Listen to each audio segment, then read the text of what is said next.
ফ্যাসিবাদী সরকারের হাতে সত্যিকার অর্থের মুক্তিকামী সমস্ত মানুষই ছিলেন মজলুম, একা জামাত ইসলামী নয়।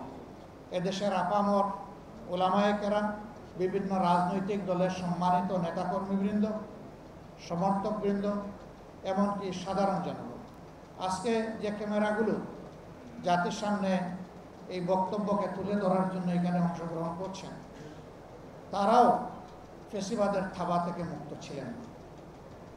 ওই সময় তাদেরকেও জীবন দিতে হয়েছে, কারাগারে যেতে হয়েছে, রিমান্ডের নামে নির্যাতন ভোগ করতে হয়েছে। বিদেশে বসে যারা বাক এবং কলম যুদ্ধ চালিয়েছিলেন দেশের বুকে, তাদের আপনজনকে হেনস্থা হতে হয়েছে, জেলে পুরা হয়েছে। এক্ষেত্রে নারীদেরকেও ক্ষমা করা হয়নি। এদের রুচি কত নিম্ন স্তরের ছিল এখান থেকে এটা উপলব্ধি করা যায়।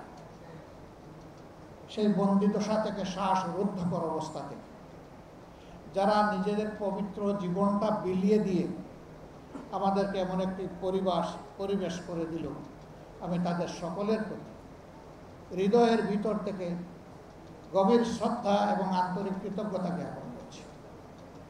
মহান মাবুদের দরবারে দোয়া করি আল্লাহ তাআলা তাদেরকে শহীদ হিসেবে কবুল করুন।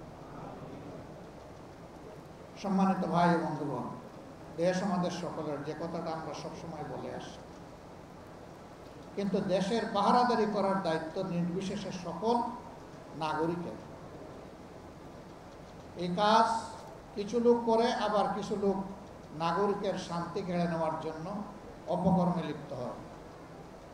অপকর্ম যারা করে তারা এটাকে পেশা হিসাবে বিবেচনা করে।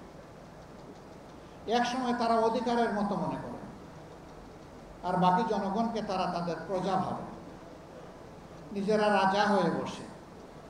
কিন্তু গাছের গোড়ায় যখন ঝাঁকুনি দেওয়া হয়, ওই ডালে ডালের রাজারা তখন উড়ে গিয়ে অন্য জায়গায় পড়ে যায়। এটা গাছের তলায় পড়ে না, বহু দূরে গিয়ে পড়ে। কিন্তু ক্ষমতায় যখন থাকে তখন তারা সদর্পে অনেক দাম্ভিকতা প্রদর্শন করে। আল্লাহ তাআলা এই সমস্ত দাম্ভিকদেরকে ছাড় দেন, কিন্তু আল্লাহ তাআলা ছেড়ে দেন না। অতীতের এইরকম স্বৈরাচার ফ্যাসিস্ট যারা ছিল, তাদের নাম বিভিন্ন ধর্মগ্রন্থেও অঙ্কিত হয়ে আছে। একই পরিণতি সবার ভোগ করতে হয়েছে। কিন্তু ইতিহাসের দুর্ভাগ্যজনক শিক্ষা হচ্ছে যে ইতিহাসের করুণ পাঠ পড়ে কিন্তু ওখান থেকে শিক্ষা নেয় না। আবার যে জাতি তার বীরদেরকে, জ্ঞানীদেরকে সম্মান করতে জানে না, আল্লাহ রাব্বুল আলামিন এই জাতিকেও সম্মানিত করেন না।